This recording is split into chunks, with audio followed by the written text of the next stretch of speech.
Moto Horlicks family. ಇದಂತರೂ ಈ ಕಡೆಯಿಂದ view ನೋಡಿದ್ರೆ ಸಕ್ಕದಾಗ ಕಾಣುತ್ತಿದ್ದು ಮುಂದ್ಗಡೆ ಹೆಡ್ಲೈಟಿಂದು. ನನಗೆ ಭಾಳ ಇಷ್ಟ ಆಯ್ತು ಅದು.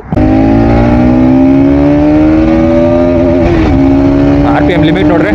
ಪುಲ್ಲಿಂಗ್ ಹೆಂಗಿದೆ ಅಂದರೆ ನಿಮಗೆ ಹಂಗೆ ಈ ಹ್ಯಾಂಡಲ್ ಬಾರಿಂದ ಹಿಂಗೆ ಎಳೆದಂಗೆ ಆಗುತ್ತೆ ಪುಲ್ಲಿಂಗು. ನೀವು ಗೇರ್ ಡೌನ್ ಮಾಡಿಬಿಟ್ಟು ಹೊಡೆದ್ರೆ ನೀವು ಅದು ಓಡಿಸ್ತವ್ರಿಗೆ ಗೊತ್ತಾಗುತ್ತೆ. ನನಗೆ ಏನೇ ಹೇಳಿದ್ರು ಇವನೇನು ಗುರು ಬರೀ ಸ್ಲಿಪ್ಪರ್ ಕ್ಲಚಿಂದ ಹೇಳ್ತಾವನೆ ಹಂಗೆ ಹಿಂಗೆ ಅಂತ ಅನ್ಸುತ್ತೆ ನಿಮಗೆ. ಹಾಯ್ ಹಲೋ ನಮಸ್ಕಾರ, ನಾನು ನಿಮ್ಮ ಪವನ್ ಮಾತಾಡ್ತಿದ್ದೀನಿ. ಮತ್ತೆ ಇನ್ನೊಂದು ವಿಡಿಯೋಗೆ ಸ್ವಾಗತ. ಸೊ ಇವತ್ತು ನಮ್ಮ ಕಣ್ಣು ಮುಂದೆ ನೀವು ನೋಡ್ತಾ ಇರ್ಬೋದು NS 200 2024 ಏನು ಅಪ್ಡೇಟ್ ಆಗಿ ಬಂತಲ್ವಾ, ಆ ಗಾಡಿನೇ ಇದೆ. ಇದೇ ಗಾಡಿ ಭಾಳ ದಿವಸದಿಂದ ಹುಡುಕ್ತಾ ಇದ್ದೆ ನಾನು. ಸೊ ಇವಾಗ ವಿಡಿಯೋ ಮಾಡೋಂಗೆ ಆಯಿತು. ಅದೇ ಗಾಡಿನೇ ಇವತ್ತು ರಿವ್ಯೂ ಮಾಡ್ತಾಯಿದ್ದೀನಿ ನಾನು. ನೋಡೋಣ ಕಂಪ್ಲೀಟಾಗಿ ಏನೇನು ಚೇಂಜಸ್ ಆಗಿ ಬಂದಿದೆ ಏನು ಅಂತ ಹೇಳ್ಬಿಟ್ಟು. ಸೊ ಫಸ್ಟು ನಾವು ಇಂಜಿನ್ ಆ್ಯಂಡ್ ಪರ್ಫಾರ್ಮೆನ್ಸ್ ಅಂತ ನೋಡೋದಾದರೆ 25 bhp power, so nearly 18 Nm torque ಇದೆ, ಅದರಲ್ಲಿ ಏನೂ ಚೇಂಜಸ್ ಇಲ್ಲ. ಆಮೇಲೆ ನಾವು ಲೈಟಿಂಗ್ಸ್ ಅಂತ ನೋಡೋದಾದರೆ ಕಂಪ್ಲೀಟ್ LED ಸೆಟಪ್ ಇದೆ. ಆಮೇಲೆ ನೀವು ನೋಡ್ತಾ ಇರ್ಬೋದು ಮುಂದ್ಗಡೆ ಹೆಡ್ಲೈಟ್ ಎಲ್ಲ ಬಂದ್ಬಿಟ್ಟು ಫುಲ್ ಕಂಪ್ಲೀಟಾಗಿ ಚೇಂಜ್ ಆಗಿದೆ. DRLಸು ಚೇಂಜ್ ಆಗಿದೆ ಮತ್ತು ಹೆಡ್ಲೈಟು ಚೇಂಜ್ ಆಗಿದೆ. ಈಗ ನಾವು ಆನ್ ಮಾಡೋದಾದರೆ ಜಸ್ಟ್ ಒಂದು ಪಾಸ್ ಲೈಟ್ ಆನ್ ಮಾಡ್ತೀನಿ ನೋಡ್ರಿ ಇಲ್ಲಿ. ಸೊ ಈ ಥರ ಚೇಂಜಸ್ ಆಗಿದೆ. ಈ DRLಸ್ ನಂಗೆ ಭಾಳ ಇಷ್ಟ ಆಯ್ತು ಆ್ಯಕ್ಚುಲಿ, ನೈಟಲ್ಲಿ ಒಳ್ಳೆ ಚೆನ್ನಾಗಿ ಕಾಣುತ್ತೆ. ಸೊ ಆಮೇಲೆ ಇಂಡಿಕೇಟರ್ಸ್ ಎಲ್ಲ ಬಂದ್ಬಿಟ್ಟು ಕಂಪ್ಲೀಟಾಗಿ LED ಮಾಡಿದ್ದಾರೆ. ಅದೇ ಒಂದು ಲುಕ್ ಒಂದು ಚೆನ್ನಾಗಿದೆ ಆ್ಯಕ್ಚುಲಿ. ಈಗ ಒಂದು ಒಳ್ಳೆ ಲುಕ್ ಕೊಡ್ತಾ ಇದೆ ಗಾಡಿ ಒಂದು 200cc. ಆಮೇಲೆ ನಾವು ಡಿಸೈನ್ ವೈಸ್ ಅಂತ ನೋಡಿದ್ರೆ, ಸೊ ಈ ಹೆಡ್ಲೈಟ್ ಡಿಸೈನು ಮತ್ತು ಹಿಂದ್ಗಡೆ ಈ ಟೈಲ್ ಟೈಡಿದೊಂದು ಡಿಸೈನು, ಸೊ ಇದೊಂದು ಚೇಂಜಸ್ ಬಿಟ್ಟರೆ ಬೇರೆ ಏನು ಚೇಂಜಸ್ ಆಗಿಲ್ಲ. ಇನ್ನೆಲ್ಲ ಸ್ಟಿಕ್ಕರಿಂಗ್ಸ್ ಎಲ್ಲ ಬಂದ್ಬಿಟ್ಟು ಹಳೆ ಥರನೇ ಇದೆ, ಏನಂತ ಏನು ಚೇಂಜಸ್ ಮೇಜರ್ ಚೇಂಜಸ್ ಆಗಿಲ್ಲ. ನೆಕ್ಸ್ಟ್ ನಾವು ಇಲ್ಲಿ ಮೇಯ್ನಾಗಿ ನೋಡೋದಾದರೆ ಕನ್ಸೋಲು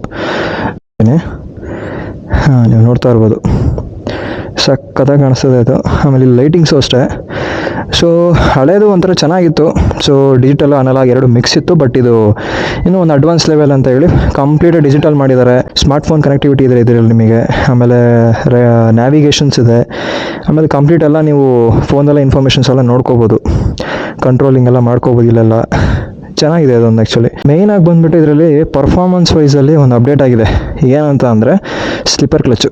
ಸೊ ನೀವು ನೋಡ್ತಾ ಇರ್ಬೋದು ಈಗ ಈ ಗಾಡಿದು ಪರ್ಫಾರ್ಮೆನ್ಸ್ ಲೆವೆಲ್ ಸಕ್ಕತ್ತಾಗಿರುತ್ತೆ. ನೀವು ಸಡನ್ನಾಗಿ ಗೇರ್ ಡ್ರಾಪು ಗೇರ್ ಅಪ್ ಅದೆಲ್ಲ ಮಾಡಿದ್ರೂ ನಿಮಗೆ ವೀಲ್ ಬಂದುಬಿಟ್ಟು ಸ್ಪಿನ್ ಆಗೋಲ್ಲ. ಅದೊಂದು ಒಳ್ಳೆ ಅಪ್ಡೇಟು. ನೆಕ್ಸ್ಟು ಬಂದ್ಬಿಟ್ಟು ಇದರಲ್ಲಿ ಏನೂ ಅಂಥ ಚೇಂಜಸ್ ಇಲ್ಲ. ಸೊ ಇದಿಷ್ಟೇ ಮೇಜರ್ ಚೇಂಜಸ್ ಆಗಿರೋದು. ಅದನ್ನು ಬಿಟ್ಟು ಬೇರೆ ಏನೂ ಚೇಂಜಸ್ ಇಲ್ಲ. ಇದನ್ನು ಬಿಟ್ಟು ಬೇರೆ ಏನೋ ಚೇಂಜಸ್ ಆಗಿತ್ತು ಅಂದರೆ ಕಮೆಂಟ್ ಮಾಡಿರಿ, ನಾನು ತಿಳ್ಕೊತೀನಿ. ನೆಕ್ಸ್ಟ್ ನಾನು ನಿಮ್ಮನ್ನು ರೈಡ್ ರಿವ್ಯೂವಲ್ಲಿ ನೋಡ್ತೀನಿ. ಮೋಟೋ ಹಾಲಿಕ್ಸ್ ಫ್ಯಾಮಿಲಿ ಆಗಲಿ ಹಾಂ. ಇನ್ನೂ ಆ ಲೆವೆಲಿಗೆಲ್ಲ ಹೋಗಿಲ್ಲಪ್ಪ. ಕೂತ್ಕೊಳ್ಳಿ ಸರ್.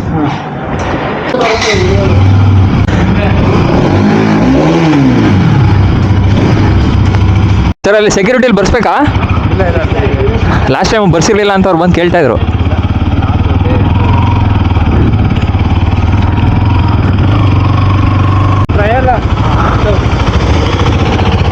ಅಂತೂ ಗಾಡಿ ಸಿಕ್ತಪ್ಪ ಕೈಗೆ ರಿವ್ಯೂ ಮಾಡೋಕ್ಕೆ.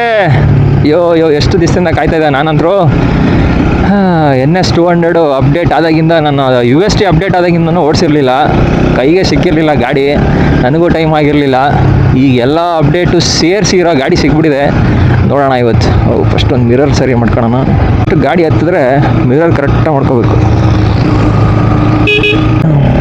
ಗಾಡಿ ಮಾತ್ರ ಒಂಥರ ಲೈಟ್ ವೆಯ್ಟ್ ಅನ್ಸುತ್ತಪ್ಪ. ನೇಕೆಡ್ ಸ್ಪೋರ್ಟೇ. ಇಲ್ಲಿ ನೋಡ್ರಿ ಸ್ಲಿಪ್ಪರ್ ಈ ಕ್ಲಚ್ಚು ಪಾಪ ಒಳ್ಳೆ ಬೆಣ್ಣೆ ಬಿದ್ದಂಗೆ ಬೀಳ್ತಾ ಇದೆ ಗೇರು. ಸ್ಲೈಟಾಗಿ ಏನೋ ಸೌಂಡ್ ಚೇಂಜ್ ಆದಂಗೆ ಇದೆಯಲ್ಲ, ಸ್ವಲ್ಪ ಸೌಂಡ್ ಚೇಂಜ್ ಆದಂಗೆ ಕೇಳ್ತಾ ಇದೆ. ಬಟ್ ನನಗೆ ಹಂಗೆ ಅನ್ನಿಸ್ತಿದೆ ಏನೋ ಗೊತ್ತಿಲ್ಲ. ನಿಮಗೆ ಏನಾರು ಹಂಗೆ ಅನಿಸಿದ್ರೆ ಹೇಳ್ರಪ್ಪ. ಬ್ರೇಕಿಂಗ್ ಕೇಳಬೇಕಾ? ಈ ಮುಂದ್ಗಡೆ UST ಮತ್ತು ಗ್ರೆಮೆಕಾ ಕ್ಯಾಲಿಪರ್ಸ್ ಅಪ್ಡೇಟ್ ಮಾಡಿದಾಗಿಂದ ಬ್ರೇಕಿಂಗ್ ಅಂತೂ ಒಳ್ಳೆ ಶಾರ್ಪಾಗಿದೆ, ಬೈಟ್ಸ್ ಅಂತೂ ಸಖತ್ತಾಗಿದೆ. ನಾನು ಮೇಯ್ನಾಗಿ ಗಾಡಿ ತೊಗೊಂಬಂದಿದ್ದೆ ನೋಡೋಕ್ಕೆ ಈ ಸ್ಲಿಪ್ಪರ್ ಕ್ಲಚ್ಚು ಮತ್ತು ಮುಂದ್ಗಡೆ UST, ಆಮೇಲೆ ಬ್ರೇಕಿಂಗ್ ಹೆಂಗಿದೆ ಅಂತ. ಕನ್ಸೋಲ್ ಬಂದ್ಬಿಟ್ಟು LCD ಇದಲ್ವಾ, ಸ್ವಲ್ಪ ಡಲ್ ಆದಂಗೆ ಕಾಣಿಸುತ್ತೆ. ಬಟ್ ಓಕೆ, ಏನು ಅಷ್ಟೇನು ಕಾಣಿಸೋದೇ ಇಲ್ಲ ನಂಗಂತೂ ಹೇಳಂಗೇ ಇಲ್ಲ. ಈಗ ನೋಡಿರಿ ನಿಮಗೆ ಕಾಣ್ತಾ ಇರ್ಬೋದು ಮೋಸ್ಟ್ಲಿ. ನನಗಂತೂ ಆರಾಮಾಗಿ ಕಾಣಿಸ್ತಾ ಇದೆ. ಆ ಒಂದು ಫಸ್ಟಿಗೆ ನಾನು ಹಳೆ NS ಎಲ್ಲ ಓಡಿಸ್ತಿದ್ದೆ. ಹೆಂಗೆ ಅಂದರೆ ನೀವು ಗೇರ್ ಚೇಂಜ್ ಮಾಡಬೇಕಾದ್ರೆ ಗೇರ್ ಹಿಡ್ಕೊಂಡು ಲಿವರ್ ಎತ್ಬೇಕಾದ್ರೆ ಫುಲ್ ಒಂಥರ ಟೈಟ್ ಅನಿಸುತ್ತೆ, ಕೈಯೆಲ್ಲ ಇಲ್ಲಿ ನೋವು ಬರುತ್ತೆ, ಬೆರಳೆಲ್ಲ ನೋವು ಬರುತ್ತೆ.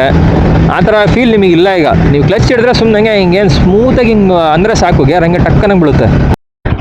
ಗಾಡಿ ತೋರಿಸ್ತೀನಿ ನೋಡ್ರಿ ಈಗ ಹೆಂಗಿದೆ ಅಂತ. ಹೊರಗಡೆ ತೊಗೊಂಬಂದಿದ್ದೀನಿ, ಹಿಂಗೆ ನೋಡ್ರಿ.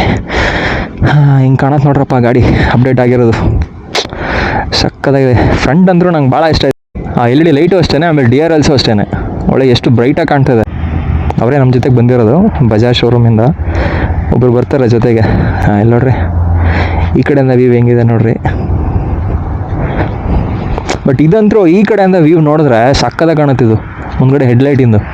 ನನಗೆ ಭಾಳ ಇಷ್ಟ ಆಯ್ತು ಅದು. ಫಸ್ಟ್ ಇದ್ದಿದ್ದು ಒಂಥರ ಚೆನ್ನಾಗಿತ್ತು, ಬಟ್ ಈಗ ಬಂದ್ಬಿಟ್ಟು ಒಂಥರ ಅಪ್ಗ್ರೇಡ್ ಲೆವೆಲ್ ಅಂತಲೇ ಹೇಳ್ಬೋದು. ಈಗ ಒಂದು ಸ್ಟ್ರೆಚ್ಚು ಹಂಗೆ ಮಾಡೋಣ. ಸೆಕೆಂಡ್ ಗೇರಲ್ಲಿ ಇದ್ದೀವಿ.